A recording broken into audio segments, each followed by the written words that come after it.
বন্ধুরা দেখো, আজকে রোববার।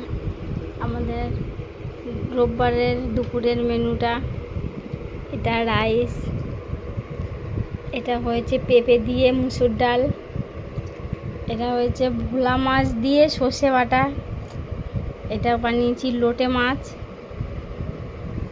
আর ওইটা চিকেন।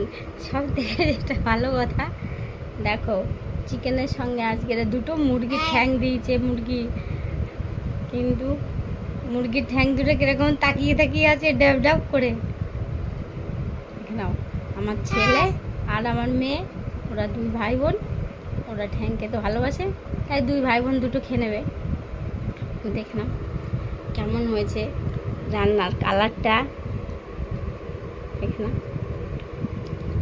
যদি ভালো লাগে তাহলে অবশ্যই কমেন্টে জানাবে, আর আমার পাশে থাকবে, সাপোর্ট করবে।